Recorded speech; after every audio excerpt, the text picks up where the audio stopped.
We now determine if the following statements are true or false.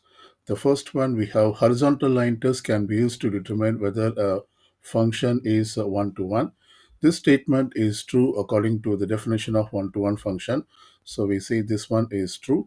And the next we have the limit of a function exists at a point if and only if the left hand limit and the right hand limit of the functions exist at the point. This one is also true because according to the limit of a function, the left hand limit equals the right hand limit, so that the limit exists. So therefore, this statement is true. Next, we have an even function is that its graph is symmetric with respect to the y-axis. This is true according to the definition of the even function. Now let's check the fourth one. A function f is called decreasing on an interval I if f of x1 less than f of x2 whenever x1 less than x2 in I. This is the definition of an increasing function. So we see that this one is not true, which is false. Now let's check the fifth statement. Here it is given the trigonometric function is an algebraic function. The trigonometric function itself is a trigonometric function. It is not an algebraic function. So we say that this one is not true. So we mark false.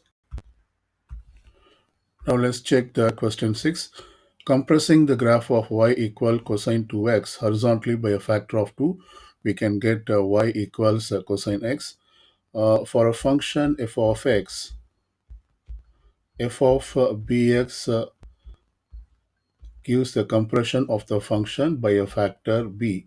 So for the function f of x equals cosine 2x, if we compress this by a factor of 2, we should find f of 2x.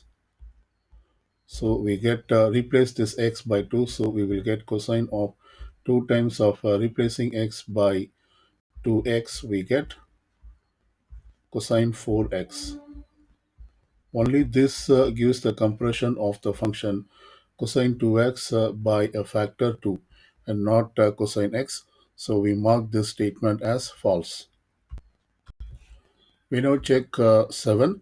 If a function f satisfies f of minus x equals f of x for every number x in its domain, then f is called an odd function. This is not true because the one it is given is the definition for an even function. So we see that this statement is false. Now let's do question 8. A continuous function at a point implicitly requires that the function is defined at the point. This is true because for a continuous function, the function has to be defined exactly at that point. Now let's do question 9. A piecewise function defined function is a discontinuous function. This is not always true.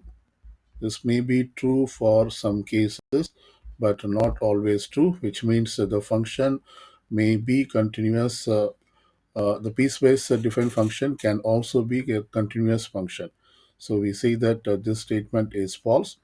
Next, we have the vertical line test can be used to determine whether a curve is a graph of a function.